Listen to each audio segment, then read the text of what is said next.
Good evening, everyone. My name is Abel Montoya.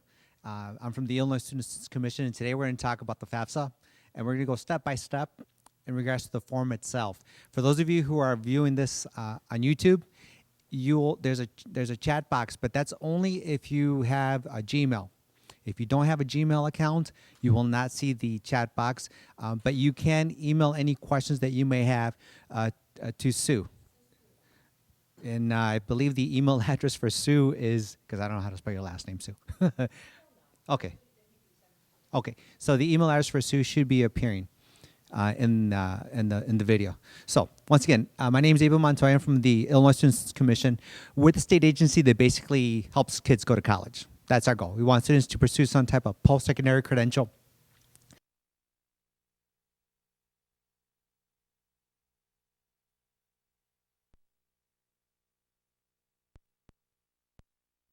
Financial aid form, the free application for federal student aid. The form itself is online. That's what we want people to do, is to fill it out online. And you go to FAFSA.gov. It's a free form, so don't pay any money to fill this out. Okay, if you go to a site and it's charging you money, that's not the right site. You could still actually submit it, but why pay when you can do it for free? Okay, this form is the form that's used to consider individuals for federal monies, whether they're grants, WorkStudy, or student loans. And in Illinois, this is also the same form that we use to consider students for the state grants, the Monetary Reward Program. So there's only one form for financial aid. When students submit their applications for admission to various colleges, oftentimes that application to that particular college is what the colleges use to determine any institutional monies that are awarded to the students. So that's why they ask for essays, they ask for awards, list of activities, and what they've done. So they'll use that. Some colleges may use the CSS profile, and for the CSS profile, that's not free. They do charge for that. That's through College Board, and they charge $25 for the first college, and then I believe it's like $15 or $17 for any subsequent colleges. And that CSS profile can only be used to award institutional money. It cannot be used to award federal money or state money. For federal and state money, you're going to use the FAFSA. Okay, if you want to get a PDF, a paper form of the FAFSA, you go to FAFSA.gov. There's going to be other filing options. You click on that, and it takes you to a page where you can see the PDF. The PDF form itself is over 100 questions. Right? When you do this online, you're not going to see every single question. There's going to be something called skip logic. How you answer one question will dictate what is the subsequent question that you will see. So not everyone will see the same questions. What does the FAFSA do? It takes a picture of this time and moment when you submit the form.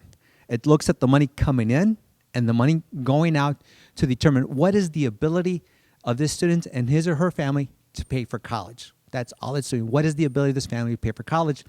Because the guiding principle behind the Department of Education's philosophy is that the student is primarily responsible to pay for his or her education. Okay, the student is primarily responsible to pay for his or her education, but they need to know what is their ability of that student and his or her family to pay for college. Now, when the student doesn't have much ability to pay for college, that's where financial aid comes into play. It fills the gap between what the student can afford to pay and what it costs to attend a specific institution. How they fill that gap will vary from institution to institution. Many times it could be in the form of free money, such as grants or scholarships. It also could be in the form of work-study, where a student actually has to get a job on campus. And oftentimes it's also in the form of student loans. And with student loans, there's all types. There are student loans given specifically to the student, and then there's student loans offered to the parents. For the parents, if you take out a Parent Plus loan, understand that you will be responsible to pay that loan. Not the student, but the parent. So please proceed with caution with the Parent Plus loans, because you'll probably be taking them out every year. And if you have other children, you may have to take out plus loans for them. So you keep that in mind and extrapolate the cost of what that would mean over the tenure of the program, whether it's 4 years or 2 years.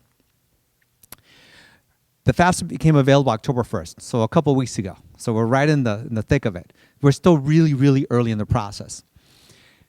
Students have about 21 months to complete the form itself, but we tell students to get it done a little earlier, just in case they attend an institution in the state of Illinois, because we want them to be considered for the state grants, the MAP grant. That money does run out. And we suspend the MAP award, at a certain point once we see how many applications have come in. So my suggestion to families is to get it done by Thanksgiving. All right. Not that we'll suspend it by Thanksgiving, but after Thanksgiving, you got the holidays. You may have the end of a term. People get distracted with the new year. I mean, get it done before you get all those distractions come into play, or you may actually be out of school. So get it done by Thanksgiving. That's my recommendation. With the MAP grant itself, that's only for the colleges in the state of Illinois. If a student elects to go out of state, they can take whatever federal monies they want out of state, but the MAP grant, they cannot take that with them. So if you get award letters, which is really the end goal of this, some award letters may have a MAP grant on it, some award letters may not. Okay? With the MAP grant and the Pell Grant, those are the grants given based on financial need. So those are the ones given to the families that have the least ability to pay for college. When you have more ability to pay for college, usually it's more in the form of student loans. Okay? But it also depends on the institution. And not to go off too much on a tangent here, but when a college really, really wants a student, they'll throw a whole bunch of money at the student, whether it's in the form of scholarships or institutional monies, and to entice the student to attend that particular institution. So even though the FAFSA may say this family has a high ability to pay for college, the college may say, you know what, we really want this student to come here, so we're going to offer them additional money. So it makes it even more attractive for them to come to our college. So that's where you compare and contrast the information that you submit in the FAFSA. Because the FAFSA itself, when you fill out this federal form, you indicate up to 10 colleges to receive this information. Those colleges will get a summary of what's submitted on the FAFSA, and they use that to package the student, to compile an award letter. And that award letter will tell the family what they're going to have to pay out of pocket, what they're going to get from the federal government, what they're going to get from the students. But that award letter really makes a determination as to what it costs a family to go to college. What do you need to fill out the FAFSA? Well, you need records of income. You need records of assets. The student has to have a social security number. Okay, it's all student-centric. If for whatever reason the parent doesn't have a social security number, that doesn't matter. They would just enter all zeros. But the student primarily has to have a social security number. In regards to income, and we'll go into more detail once we actually show you screenshots of the FAFSA itself, and assets, there are certain things that are excluded from that calculation. So they look at all that. So look at the income, look at the assets of the student and or the family and the parents to determine what is the ability of the student to pay for college. And that, when I keep saying the ability of a student to pay for college, that's called the EFC, Expected Family Contribution. It's a number that is given to a student at the end on the confirmation page when they submit the FAFSA, and that's the number the colleges use when they do their packaging. It doesn't mean this is the most you'll pay or the least you'll pay. It's just a number saying this is your ability to pay. Then the colleges decide what else they want to give the students. Now, hopefully, some of you are familiar with the FSA ID. For those of you that may have other children that have gone to college a few years back, before there was a 4-digit PIN number. That has been changed, been replaced with the FSA ID. This is the electronic signature for the student and for the parent. The student can also use the FSA ID to log into the FAFSA.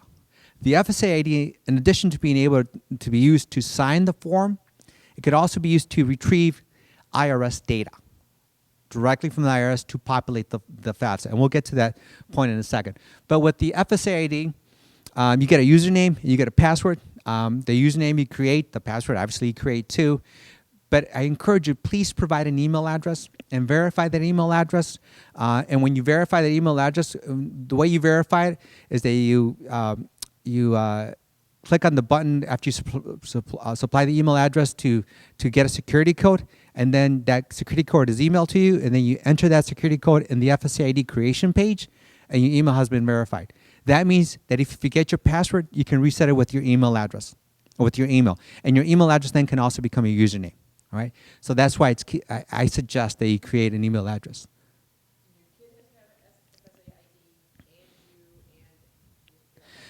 So the question is, does the students and the parents have to have an FSA ID?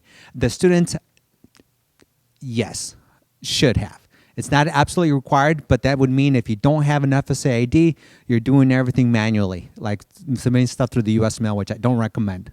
Okay.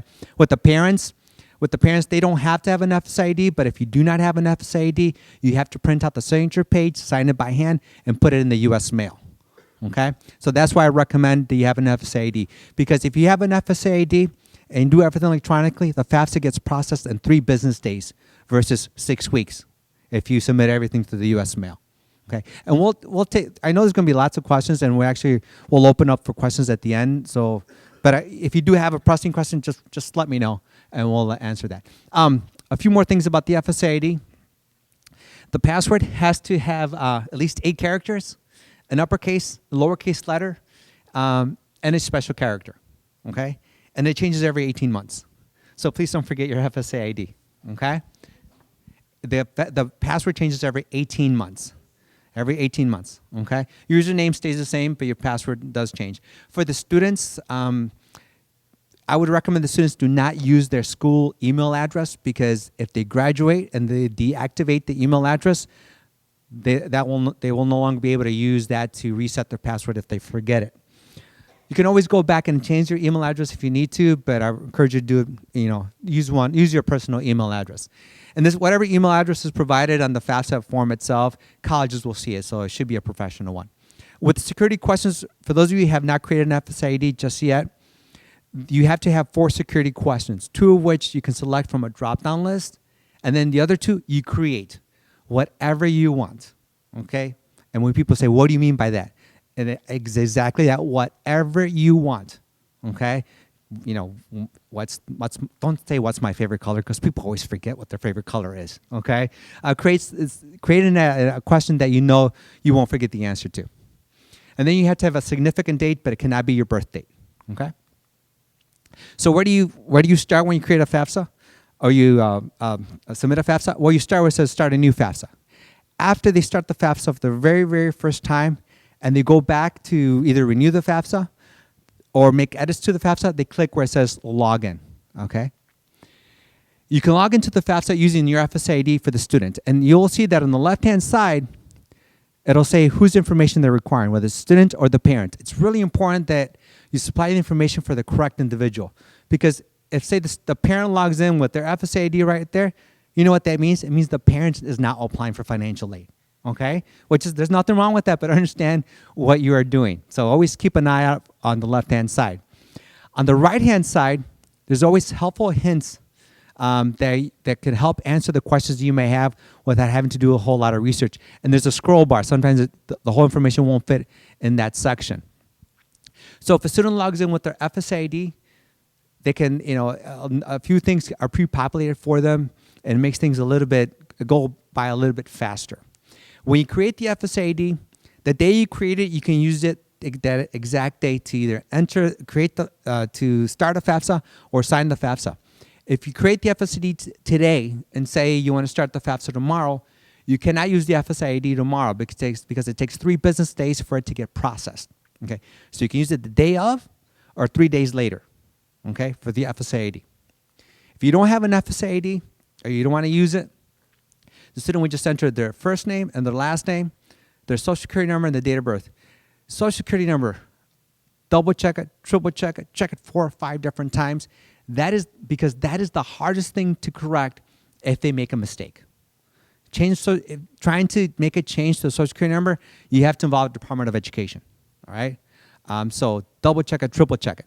With the name, no nicknames. It has to be the name as exactly as appears on the Social Security card. Because what happens is the Department of Education is going to match this information, or is going to ask the Social Security Administration, does this name, date of birth, and Social Security number match? And Social Security Administration is going to say yes or no. If they say no, that means it flunks out. That means the signature isn't valid. They need to correct this information. So accuracy is essential. You always fill out the FAFSA for the year that the student will be in college. So if students are seniors right now, they're going to fill out the 17-18 FAFSA, not the 16-17, okay? 17-18. And that will be for the fall of 2017, spring 2018, and summer 2018, all right? So keep that in mind in case students are interested in going to summer school. They can also create a save key, and this is to, if they need to go back to this specific iteration of the FAFSA itself, it has to be at least 4 characters. When you are entering information to the FAFSA, make sure that you use the next or previous button, which is going to be right there, to go back and forth between the pages. Do not use the browser arrows on the top, because that will kick you out of the form. Okay.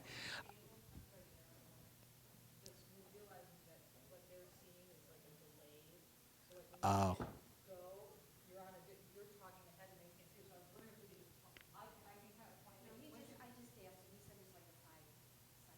Okay, so I was just informed there's like a 5-second delay from what you see, for those of you who are following on YouTube, from what you see on your screen and what I'm addressing. So what I'll try to do is I'll figure this out. I'll make it work. Perfect. Okay. Okay, so I'll stand over here. So, so in this page, you can see there's a whole bunch of different information in case you have additional questions. But like I said, most of the questions can be answered by clicking on the helpful hints that you see on the right-hand side. When the students are creating their information, or entering their information, as I mentioned before, accuracy is essential, okay? If the student has a very long last name, don't abbreviate. Include as many characters as you can, and then when you run out of space, you run out of space. That's okay. If you have a hyphen in your last name, make sure you include the hyphen in the last name itself, okay? When you answer the question about the gender, whether you're male or female, for individuals who say they are males, there's a federal law that says all males between the ages of 18 and 25 have to register for selective service. Sometimes families get confused and they think they're enlisting in the military. That is not what they're doing. Registering for selective service is a federal law that is required of all males between the ages of 18 and 25.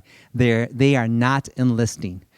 Now, if a student is not 18 yet at the time that he fills out the application or the FAFSA, they'll have an option that says register me. That means the FAFSA will automatically register the student when they do become 18. And the reason I mention that is because if they don't select that option and they say, I'll just do it when I turn 18, if they forget to do that, they will not get financial aid, okay? And there's some other consequences associated with not registering for selective service, okay? This is where the students also indicate their email address, and this email address, as I mentioned before, is an email address that that the colleges will see. So I tell students, make sure it's number one, an email address that you check, and number two, that it's a professional email address, okay?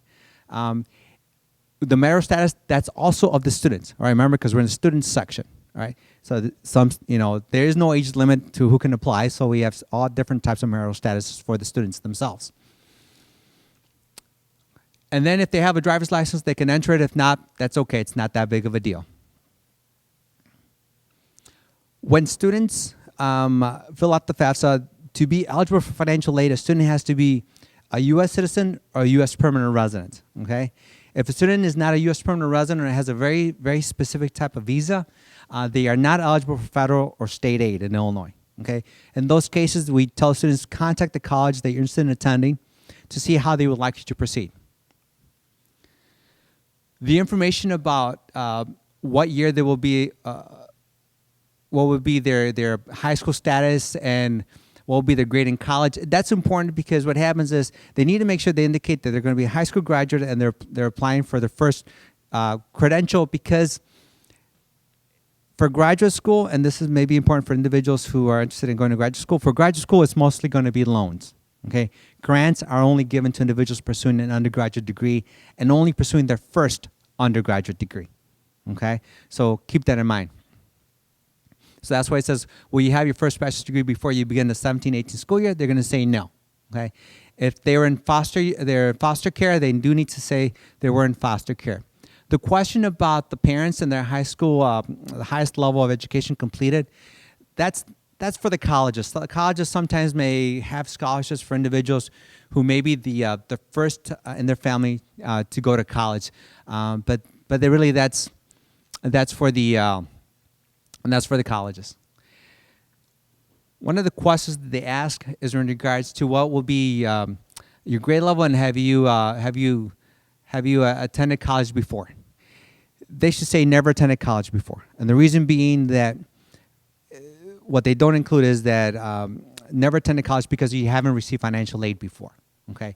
If you're dually enrolled, high school and college, you're still a high school student. If you're taking a lot of AP courses or IB courses, regardless of the scores that you get, you're still a high school student. You never attended college, okay? So they use that to determine the eligibility of students for financial aid. Good night. Okay. For work study, It says, are you interested in being considered for work study? That's a very specific type of job on campus. And what happens is, the reason it's considered financial aid is because 3/4 of the salary is paid through Department of Education dollars, right? And what I mean by that is, say a student gets a work study job on campus. The student gets paid $10 an hour. They still have to work to earn that $10 an hour. But when they get paid, say I work 1 hour, I get $10. Of that $10, $7.50 is from Department of Education money, and $2.50 is from the university's pool of money. So for universities, it's cheaper to hire work-study students. So you'll see signs in universities saying work-study students only. So that means if a student was not offered work-study on their award letter, they're not eligible to apply for that position. Okay? So that's why work-study has lots of benefits. There's typically a limit as to how many hours a student can do work-study, usually no more than 20. Okay, the departments are usually very flexible with the work schedule because students will have hourlies or midterms or papers, so they're very accommodating. And also, sometimes the departments with which they do a work study position will be a good resource for letters of recommendation for graduate school, professional school, medical school. So keep that in mind. If you say don't know if you want to be considered for work study, you're not going to get it. So I would recommend you say yes. If you say yes, work study is offered on your award letter, the student still has to go out and get a job. Apply for the job, get the job, and actually work. If they choose not to, even though they were offered work study on their award letter, that's fine. That just means they're not working to get money. But if they get offered work study for their freshman year in college, they don't do any work study because they don't apply for a work study position. For the sophomore year, work study may no longer be on the table for them. They may take it away. So just keep that in mind. Okay? When the student is filling out the FAFSA, they have to indicate the high school from which they are graduating. All right, so you need to do a name search, either name search or the city search. I think with IMSA, it's going to be pretty easy because you just type in Aurora. Okay, when you type in Chicago, there's a whole bunch of more high schools that show up. Okay, and then once you type in whatever you want, there'll be a list of schools at the bottom. You just click the select button once you see your specific high school. Another thing too is every once in a while I would recommend that you hit the save button at the bottom, all right? Because in case you do get kicked out, it'll save everything up to the last time you click the save button. Honestly, I don't know why the heck they put save right next to the clear all data button. It still baffles me. So just be careful about that. I think if you click that by accident, they send you a message saying, "Are you sure?" And that's where you kind of slow down and make sure you say, no, I don't want to delete all my data, okay? As I mentioned before, when you fill out the FAFSA, you can indicate up to 10 colleges to receive your information, all right?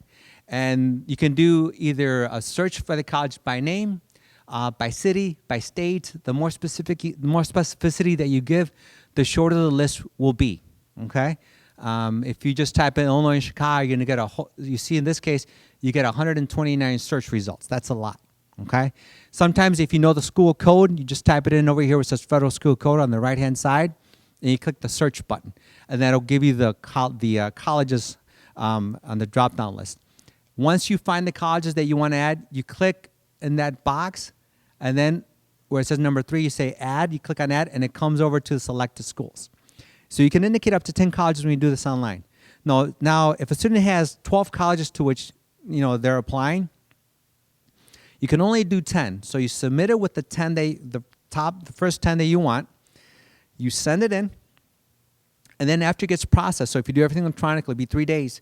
It gets processed. You go back into the form, take out school number 9 and number 10, and replace school number 9 and number 10 with school number 11 and number 12. If you're applying to 12 colleges. If, say, you're applying to 15 colleges, you take out colleges number 6, 7, 8, 9, and 10, and replace them with colleges 11, 12, 13, 14, 15. All right? And now those new colleges you added will get all the FAFSA information. However, if you make any subsequent changes to the FAFSA for whatever reason, the colleges that you took out are not going to get that subsequent changes. They'll just have your initial FAFSA information unless you add those colleges back in. All right? Now, be careful or be cognizant of how many times you go into the FAFSA and make changes, because if you make too many changes, like more than a dozen, the Department of Ed may freeze your FAFSA saying you're making too many changes. Stop, okay? So just keep that in mind.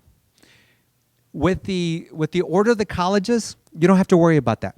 Okay, colleges will not know in what order you list them. They won't know if you list that college first or last. All they will know is that you listed that particular college or their college on the FAFSA, and that's what they got the information. All right, so put them in whatever order your students desire. Okay, that's a new change to the form in this past year. When you list the colleges, it's going to ask you what kind of housing option you're considering for that particular institution. Whether you're going to be living on campus with parents or off campus. And the colleges use that to package student, to come up with that award letter. Because if you're living in residence halls, they may include how much it costs for that specific residence hall. If you're living with your parents, they may do an average, or they may take that number completely out of the award letter itself. Okay.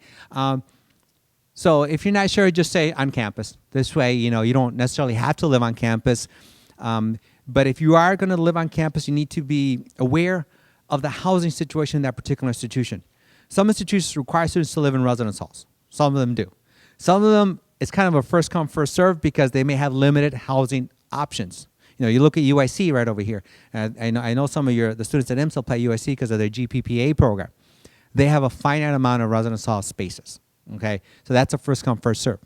Now, if you go downstate, say you go to University of Illinois Urbana-Champaign for engineering, they require all students to live in the residence halls, okay, or certified housing. And some of the residence halls with the most amenities get filled up faster, right? But for that, you have to do a housing contract. So that's a little bit different. This, all it's saying is, they want to know what you're thinking of doing, so they can include that in the packaging, the financial packaging. But this is not committing to saying you're going to live on campus. All right. So I kept mentioning that the FAFSA form looks at the ability of students to pay for college and the ability of the parents to pay for college. Oftentimes, parents will say, how can I become independent? Because I don't want to report myself on the FAFSA. It's really what they're trying to tell me. And they usually say it in a much nicer way to me than instead of being as direct as I am. Now, we'll get to that piece in a moment. But what is a dependent student? What does that mean? A dependent student is a student that says no to every single question. There's 13 dependency questions, which I'll show you in a moment. If they say no to all 13 of those questions, they have to provide parental information, income and assets of the student and income and assets of the parent. If a student says yes to one of those 13 questions, they're considered independent for purposes of the FAFSA. And that qualifier is very important, for purposes of the FAFSA. Okay? And in that case, it's just the income and assets of the student and his or her spouse if they have a spouse. Okay? So what are those questions? All right? Well, the first thing is that first of all, they're very specific. Okay? And they're kind of black and white. For example, you have to be under 24. You have to be over 24 or older to not include your parents' information. Okay, so you're 24 or you're not 24. Okay, it asks you as of today, are you married? Today, not tomorrow, not next week. Student says they're engaged, doesn't matter. They're still single. They say, well, I'm going to get married tomorrow. Well, good, but today you're still single. Okay, a lot can happen between today and tomorrow. All right, if you really want to say you're married, fill out the FAFSA tomorrow. All right, very, very specific. And then it says at the beginning of the 17-18 school year, will you be pursuing, working on a master's or a doctorate program, such as an MA, MBA, MD, JD, PhD. So very specific. So if a student is applying to graduate school, they're going to be considered independent for purposes of the FAFSA, but that's for graduate school. Okay. Do you now have, or will you have children who receive more than half of their support from you between July 1st, 2017 and June 30, 2018? Remember, this is the student section. So that's, do you have a child that you're going to be supporting, providing more than half of their financial support in the upcoming year? And that includes more than just clothes and food. It also includes housing and utilities. All right. Do you have other dependents that you support? Are you currently serving an active duty in the U.S. Armed Forces? Are you a veteran of the U.S. Armed Forces? At any time since you turned age 13, were both your parents deceased? Were you in foster care, or were you a dependent or ward of the court? Okay. As determined by a court in your state of legal residence, are you or were you an emancipated minor? If you say yes to those questions, they're going to ask you for a copy of that court decision.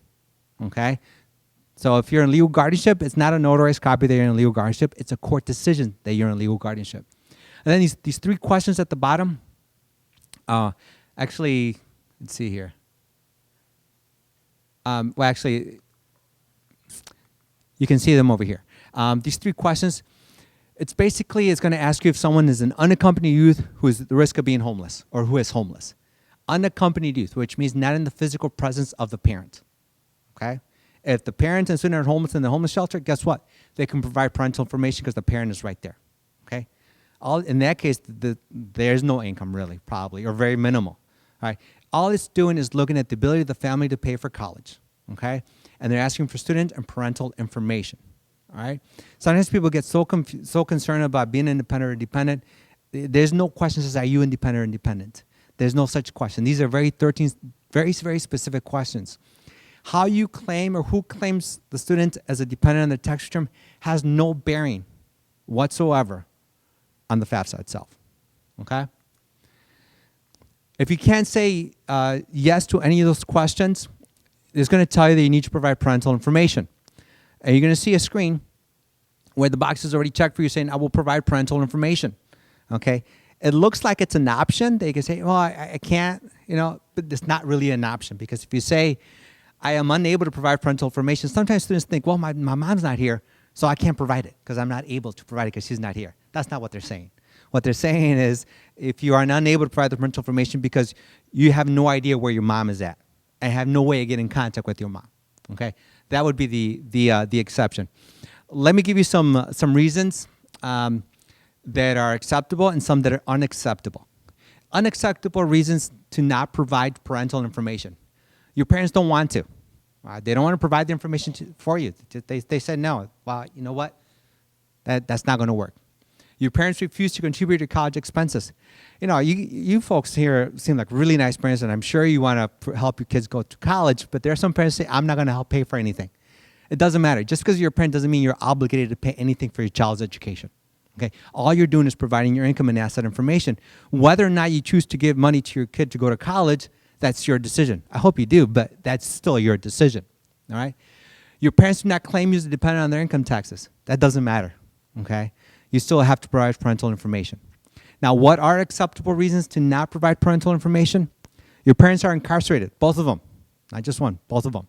Okay? You have left home due to an abusive family or environment. You do not know where your parents are and are unable to contact them.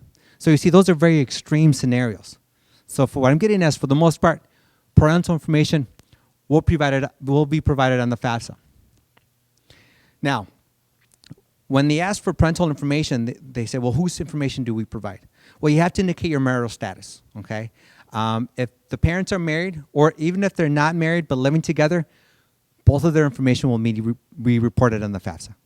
If the parents are separated or divorced, it's the information of the parent with whom the student lived the longest in the last 12 months, okay? The student with whom they lived the longest in the last 12 months. If the student lived the same with each parent, 6 months with one and 6 months with the other, then it's the parent who provided the most financial support in the last 12 months.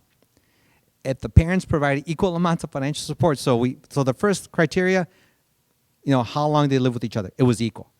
Who provided the most support? It was equal.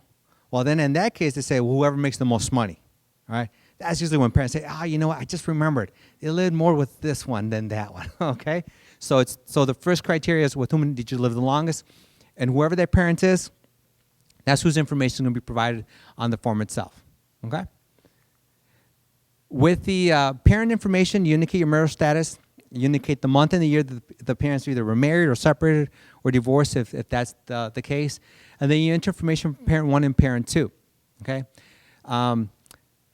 If it's and the reason they say parent 1 and parent 2 is because if they're same gender, it doesn't matter. If both of those parents are living together and even though they're the same gender, you report both of their information.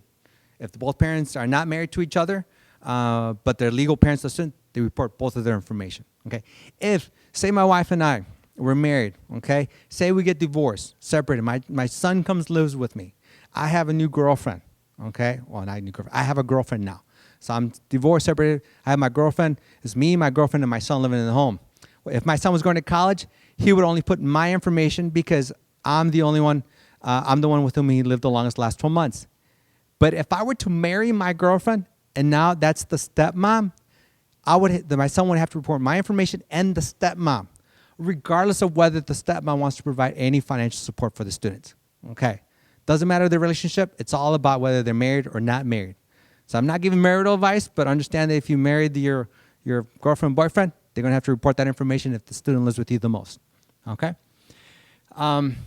You enter the parents' first letter of the first name, and then their last name, and then date of birth, and the parent email address. Okay? For the household size, that's all the individuals that the parents support. Okay? So the student, the parents, and all the children that live in the house, and anyone else that lives in the house that they support. So say my wife and I, my son, it's my wife and I and my son. Say my brother moves into our house. Okay, he's not paying any rent, not paying any bills. I'm taking care of all that. I'm actually, he's unemployed. He's living in my basement. All right, I can claim him in my household size. Whether or not I claim him in my tax return, that doesn't matter. I can claim him because I'm supporting him. But say my brother moves into the basement. He's paying me rent, pays his own bills. I cannot include him in the household size. Okay? If you have other children going away to college, you can include those other children in your household size because you're still supporting them. You're still paying for their education. Okay? And this is how many people in your parents' household will be college students between July 1st, 2017 and June 30th, 2018. Do not include your parents. Okay? So how many students? And the reason these questions are asked is because they're going to ask, they want to see how big is the household to determine how much money you actually have to provide to support the people in the household. And they want to see how many people you have in college. Because if you have triplets in college at the same time, that's a bigger financial burden than if you just had one. Okay? So they look at those things in addition to the income and assets. So you have to report that information. And for the parents, the reason you don't report that you're in college is because, unfortunately, many years ago, the parents were gaming the system. One of the parents would sign up for a class at a local community college and say, I got 2 kids in college, the parent and the student. So they say, now no longer you can do that. Now, if the parent really is in college, the parent also does a FAFSA. All right. So then it's going to ask, what type of income tax return did you complete for the 2015? And it's going to ask for the filing status. The big change with the FAFSA this year, in addition to being available 3 months earlier, is that instead of providing 2016 income information because remember, they're enrolling in the 17-18 academic year, they're going to use prior tax year, which would be 2015. So just about everyone, unless you ask for an extension to your tax return, will say, already completed my tax return. Okay? If you do that, you're going to be prompted with a series of questions to see if you're eligible to do the IRS Data Retrieval tool. Okay, and the questions that will be asked of you is, do you the parents? Because now we're in the parents section. Do you the parents file an amended tax return? If you say no, then it asks the next question. Do you the parents file a Puerto Rican or foreign tax return? If you say no, it's going to ask you the next question. Did you the parents file a tax electronically in the last 3 weeks? The answer is probably going to be no because you filed more than 3 weeks ago. It's probably back in April. When that happens, you get prompted to enter your FSA ID and FSA ID password to retrieve your tax information. If you do not have an FSA ID as a parent, you can create one right there and then. Okay, but creating an FSA ID takes a while. It takes about between 10 and 15 minutes, depending on how quickly you move through the FSA ID creation site. Now, if you say yes to one of these other questions, say you did file an amended tax return, or if you filed married filing separately, you will not be able to use the IRS Data Retrieval tool. You have to be married filing jointly or head of household. Okay? So if you don't get prompted to these questions, that means you just have to enter all the information manually. But if you do get prompted for these questions, you can actually enter your FSA ID and FSA ID password and then click where it says link to the IRS. All right? When you click on that link to the IRS, it's going to be a pop-up box that's going to come up. And you have to do here is enter the information as it appeared on your tax return, the name and address of the individual. It doesn't matter.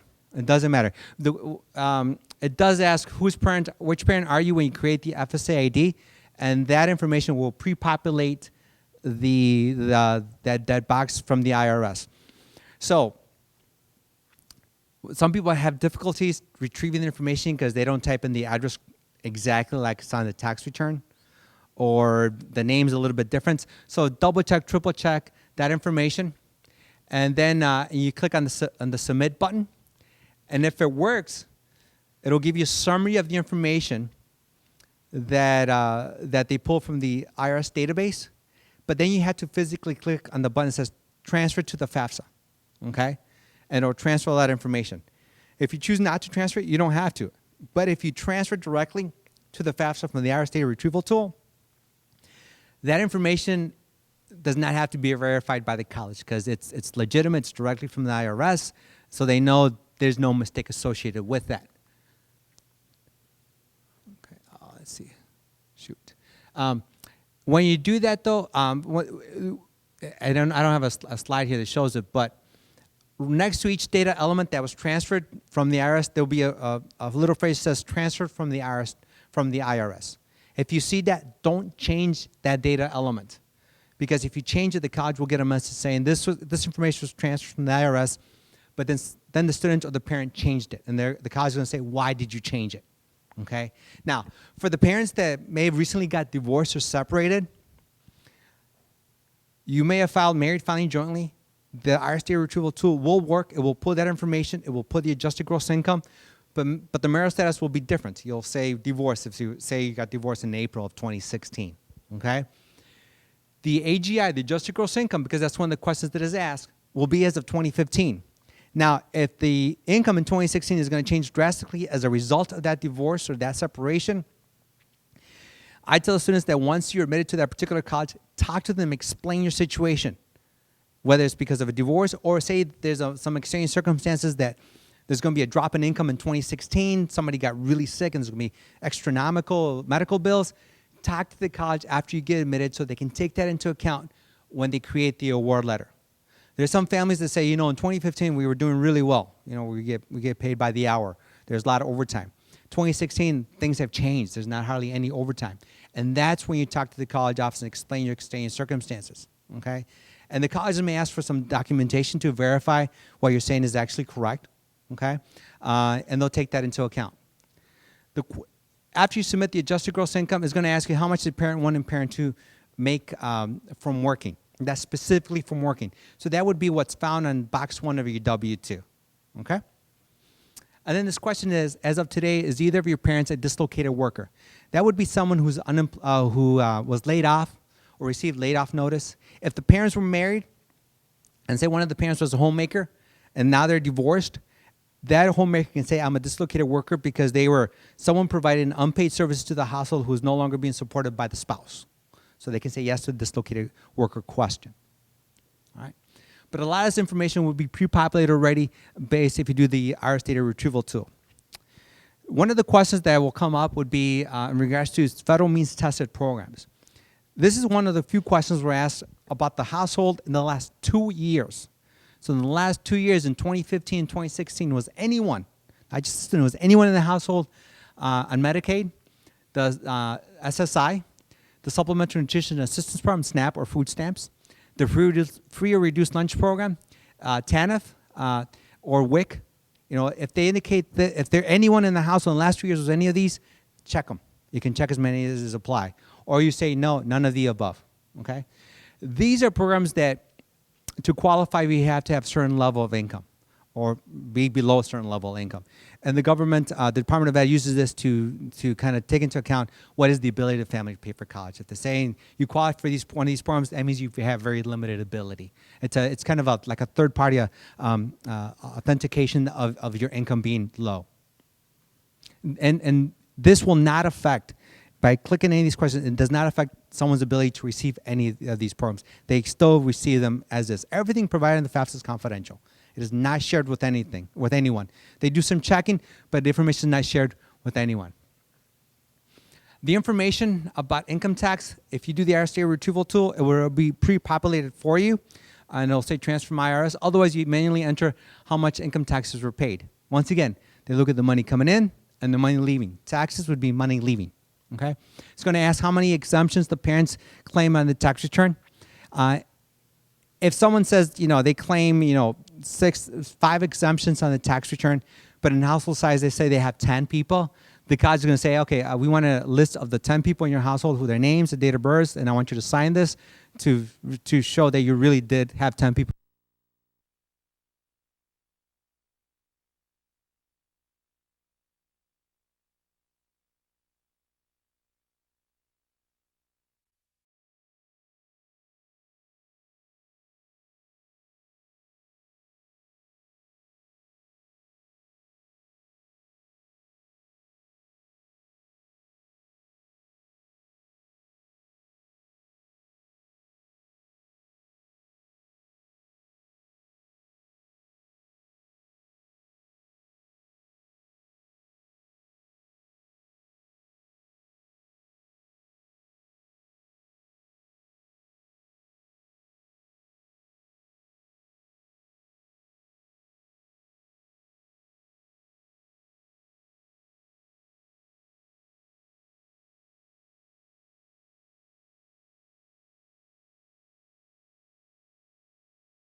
include that in the ability of a family to pay for college. Now, the reason they look at untaxed income is because when they ask for the AGI, that's all the taxable income that parents have. The stuff that's not taxed, well, they want to know about it too. So that would be like child support received, untaxed portions of IRA distributions, untaxed portions of pensions, okay? Payments to tax-deferred pensions or retirement savings plans. So if you have any of those, you do have to report that, okay? So that would be other untaxed income. Once again, that's money coming in versus money leaving the household. When you get to the section about assets and investments, the first question says, as of today, what is your parents' total current balance of cash, savings, and checking? So it's as of today, okay? And a lot of people get really, really concerned about that. Like, well, I'm paying a bill tomorrow, but I'm doing my FAFSA today. Can I take that amount out of the number? No, you cannot. You have to report it as of today, okay? But there's something else for the parents. It's called the asset protection allowance. Depending on the marital status and the age of the parent, there will be a certain threshold at which they will not look at any of your assets. For example, I'm 47 years old. Okay, I'm married. My asset protection allowance is $18,300. Okay, if I was a little bit older, it would be a little bit higher. Okay, the reason it's higher as you get older is because you get older, you're closer to retirement, so you need more savings for yourself. So my asset protection allowance is $18,300. Say I had $19,000 worth of assets.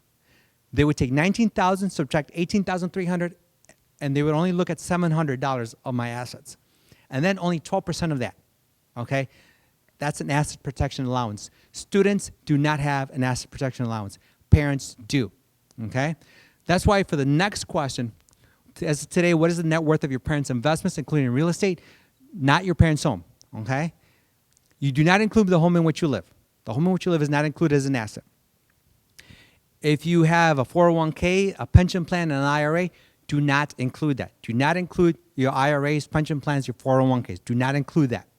If you have a small business, which means less than 100 full-time employees, do not include that. Okay, you do not include that. And that information, once again, will be on the right-hand side in the hints as you fill this out.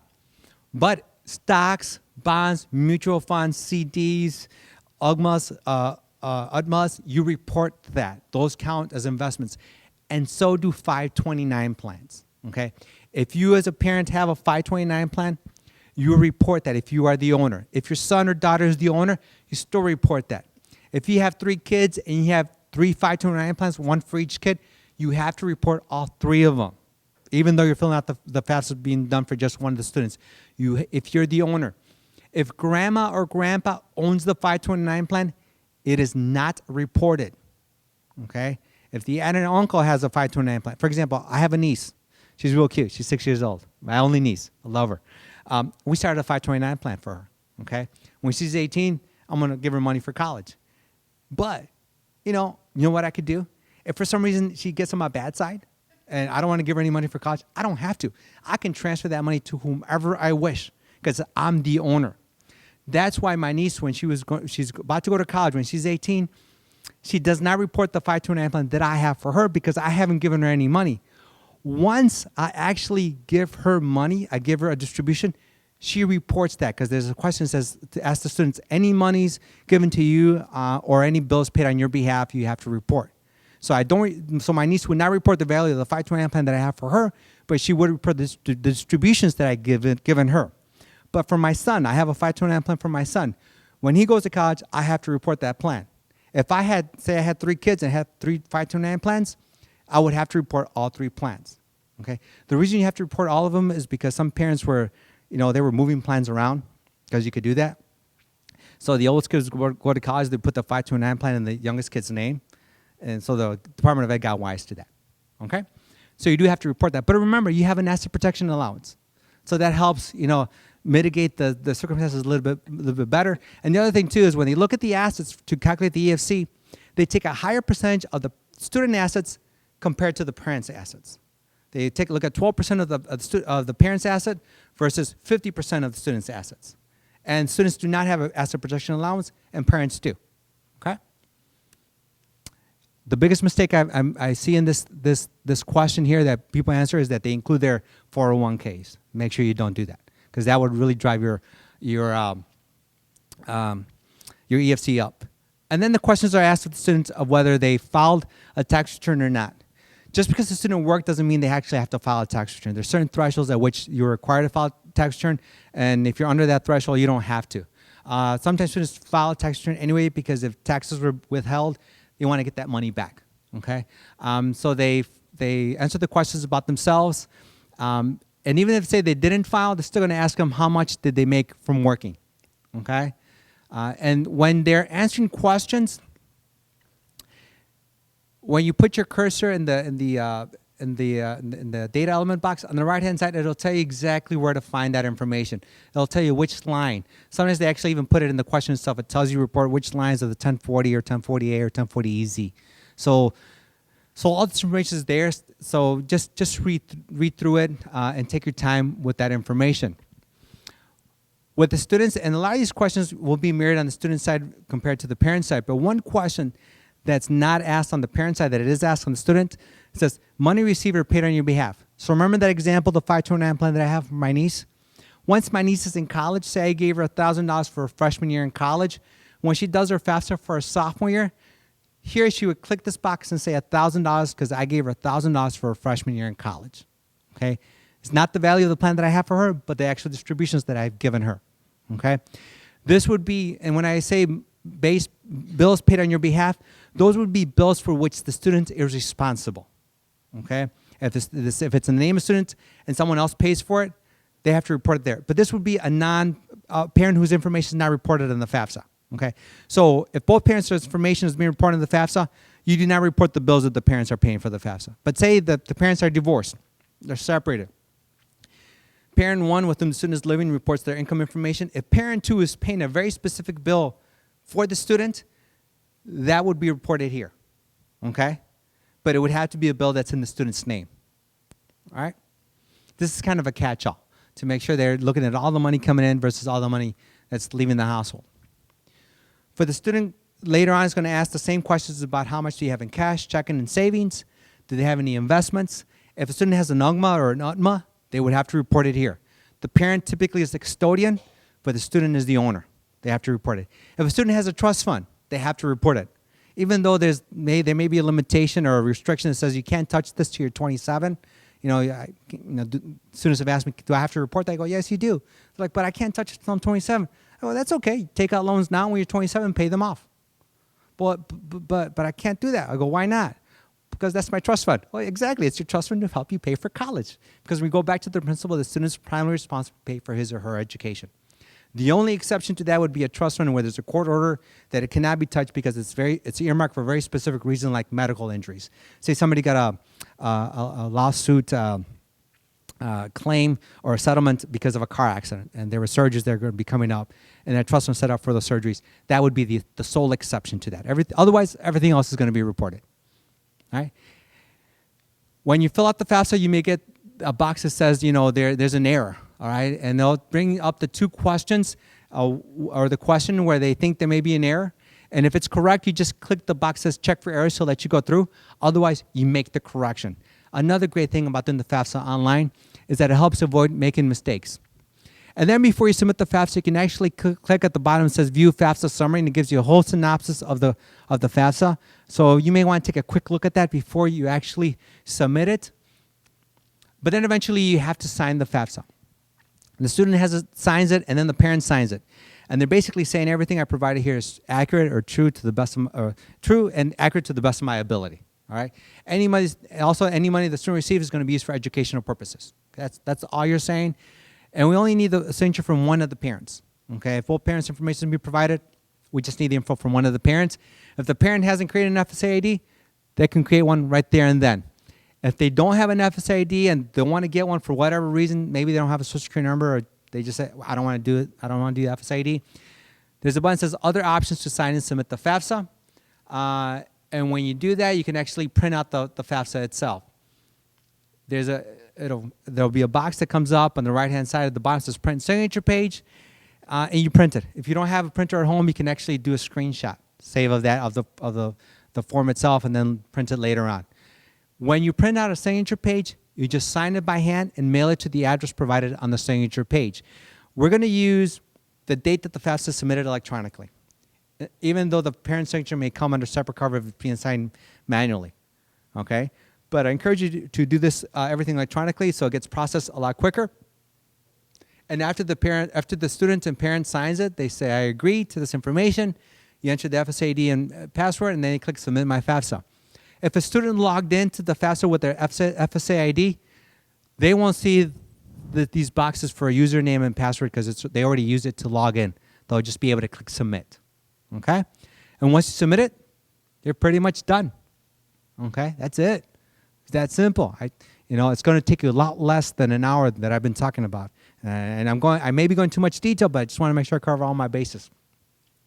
In the confirmation page, in the upper right-hand corner, there's going to be something called data release number. This is the number that colleges use to retrieve the FAFSA information from a database, so they can pull the FAFSA information because colleges can view the student's information too. If you have another student who's applying to college at the same time or currently in college, the parent can actually click this transfer your parent information over to another FAFSA. This is the only time you get this opportunity to do so. Otherwise, you have to do it all over again. Okay? And then you get a listing of the colleges that a student listed along with the graduation rates, retention rates, and some other information. But right here, it says estimated expected family contribution. This is what they think the expected family contribution student is going to be. And this is what the colleges get. And then on the right-hand side, you can't see it here because it got cut off. If the student is eligible for the Pell Grant, it will say how much they're eligible for the Pell Grant. They won't say anything about the MAP Grant because that's a state award. And remember, this is a federal form. The MAP Grant information will appear on the award letter itself. So what do you do after you're done with all this? Well, the student can check the status of their FAFSA. They can make corrections or make edits to it, like adding a different college, taking one out or adding them. And they can view and print the student aid report. The student aid report is a summary of the information the student submitted on the FAFSA. The colleges get the same information, but in a slightly different format. It's called an institutional student information record. The confirmation page itself, it gives a summary of the information. And if students select for verification, oftentimes they'll have information listed on the form itself. 1/3 of all students are randomly selected for verification. Okay, the other students may be selected because there's data inconsistencies. And some colleges verify everyone.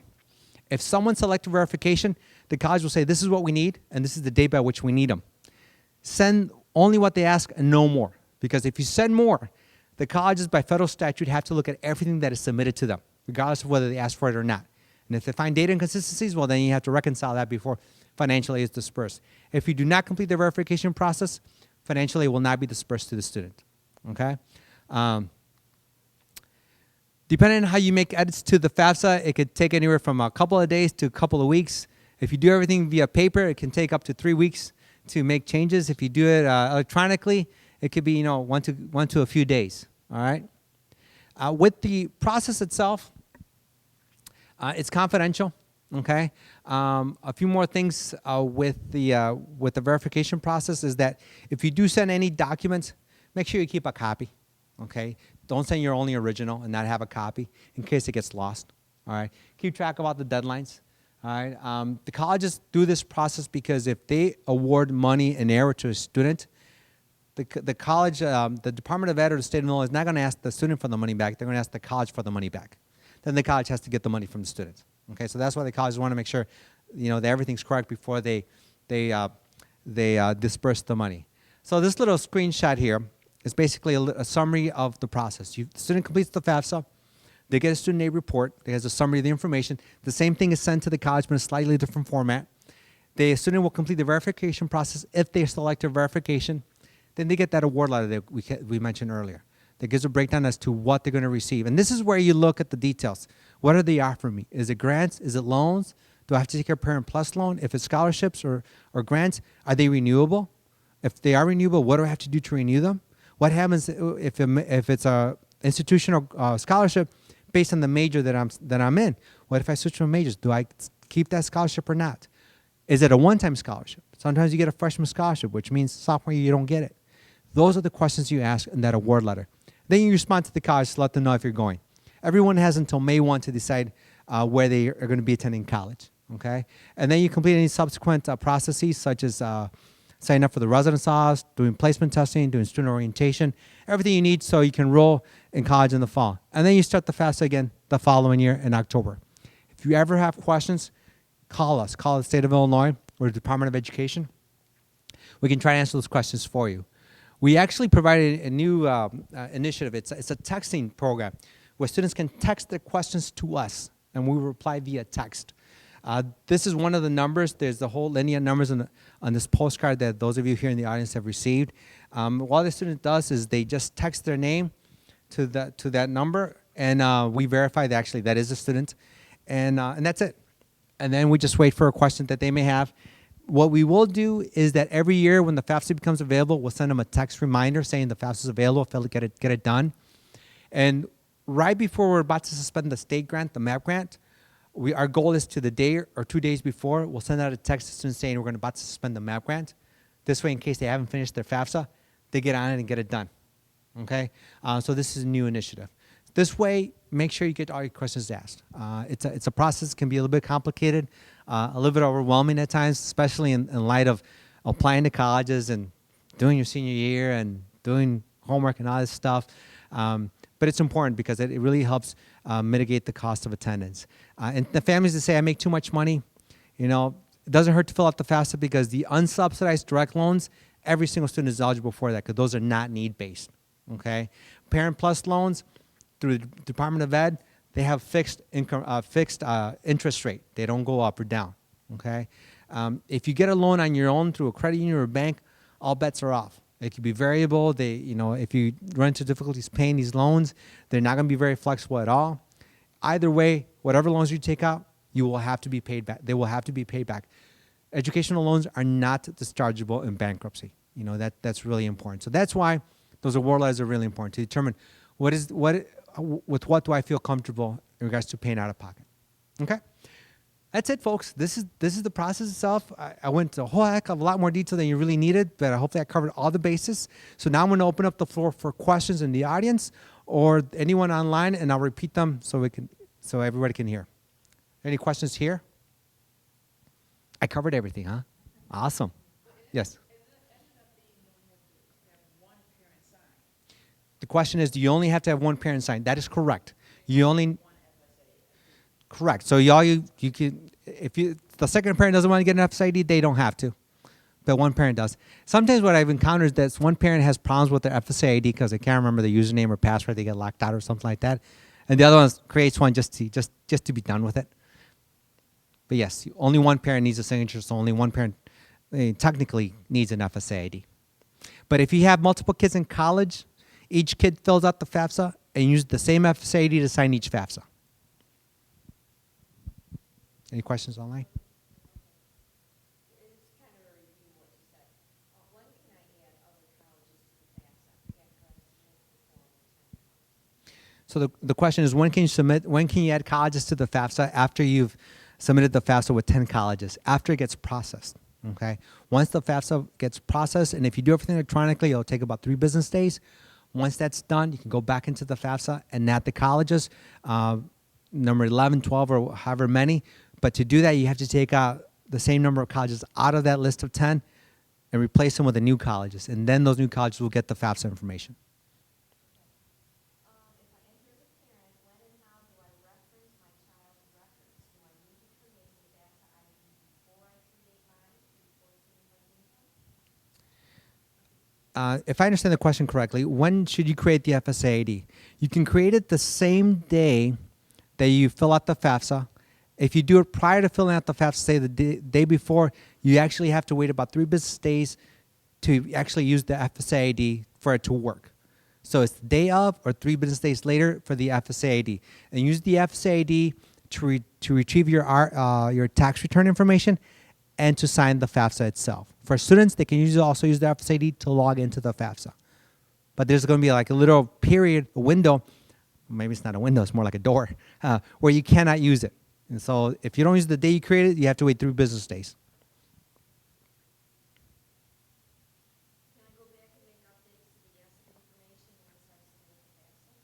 Can you go back and make updates to the asset information once you submit the FAFSA? No. Okay, it's the day of. One time I had someone come up to me and say, hey, Abel, my stocks went down. I'd like to report that my stock went down. Can I do that? I said, no, you cannot. Because, if you think about it, the department would say, well, when it goes up, I want you to go back in and change it and tell me you got more money. So it doesn't work. The day of, it's a snapshot of that time and moment. Okay, they want to just know, is this the number I call to get help on filing the FAFSA? This is not the number you call to get help to file the taxes. This is the number that students can text their questions. They would text their questions. The number to call is this number here. It's either you call 1-800-4FED-AID, which is Department of Education, or you can call ISAC at 1-800-899-ISAC or 4722. We have a call center, so you can call us. Okay. You can also work with the high school counselors. They're a wealth of information. The colleges to which you're applying can also be very helpful. If you know exactly where you're attending, work directly with that specific college because they know the ins and outs of their system and their process. Sure. Sure. Great presentation. They say great presentation. Thank you. Great presentation. Are you planning to have a similar session for CSS profile line by line? And the answer is no, because college work is not as much as The question was, will I do a similar presentation for the CSS profile? No, I don't do presentations on the CSS profile. That is a college board piece, and I don't believe they really do many presentations at all. Can I subtract credit card debt from savings and checking account? Can you subtract credit card debt from check savings account? No, you cannot subtract credit card debt. Sometimes people say, can I include how much I owe on my mortgage or take that out? The answer is no, because those are decisions that a family made. You chose to have the credit card debt. You chose that type of house, and with the mortgage that you have is the one that you chose. So no. But on the flip side, the home in which you live is not reported as an asset. Now, since they did ask about the CSS profile, I think many of you may have students applying to a college that requires a CSS profile. Let me give you some insights from my experience with the CSS profile. The CSS profile, they will look at the equity in the home in which you live. So they'll look at the equity of that house. They will look at the value of your retirement plans, okay? They will look at the value of your small business. They will ask you questions that you didn't think would be asked of you. They will ask questions like, in the last 2 years, did you give anyone any money for them to hold for you, okay? They will ask you, in the last couple of years, did you buy any cars? And if you did, what were the values of those cars? I mean, they'll ask whatever questions they want because the CSS profile has some very specific questions, and then colleges can add additional questions. All right, so it's kind of similar to the Common Application in the sense the Common Application has your standard questions, and then there's maybe some additional questions that are asked or essays they have to do. Similar to the CS profile, there's some standard information, and then colleges can ask additional questions because remember, the colleges use the CSS profile to award institutional money. It cannot be used for federal state money, but only used for institutional money. So when they look at a family, they're trying to decide, who's more like middle income versus upper middle income. The individual that has $1 million worth of retirement plan and $500,000 worth of equity in their home has a little bit more ability to pay for college than the parent that doesn't have a retirement plan, who has $20,000 worth of equity in their home, but they're both technically the same, have the same adjusted gross income. All right, so they will get a little bit more detailed with that, but that's only for institutional money. And I think in Illinois, the colleges, the CSS profile that come to mind are University of Chicago and Northwestern, and then a few other private schools.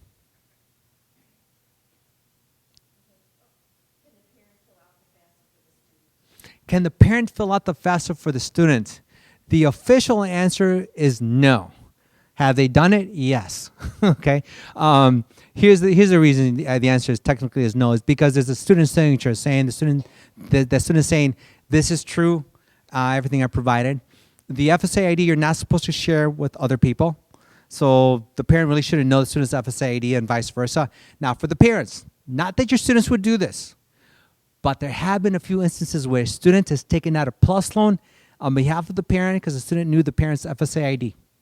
Okay, so not that your students would do that, but just be aware that with your FSA ID comes a lot of power. To quote Spider-Man, with a lot of power comes great responsibility. Oh wait, something like that.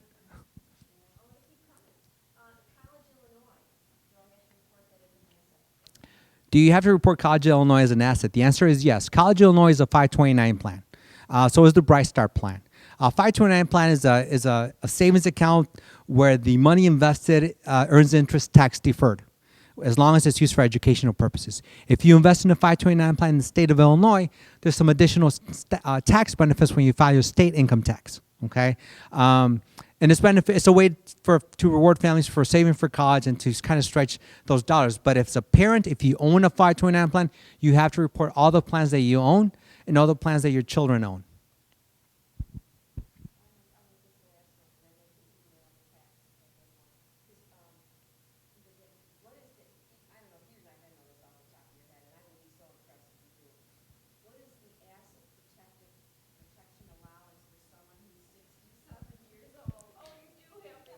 What's the asset protection allowance for someone who's 67 years old?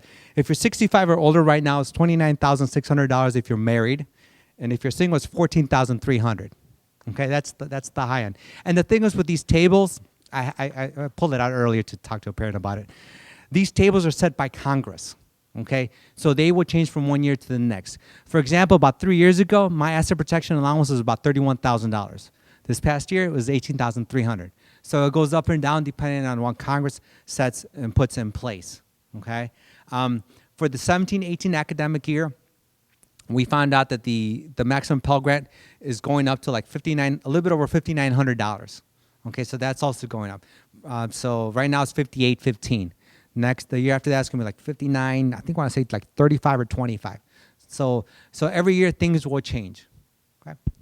So hopefully this information has been a benefit to you. Thank you for your time, and you have Sue's information. Feel free to send her questions, and her and I can chat about those answers. Thank you so much. Have a wonderful evening.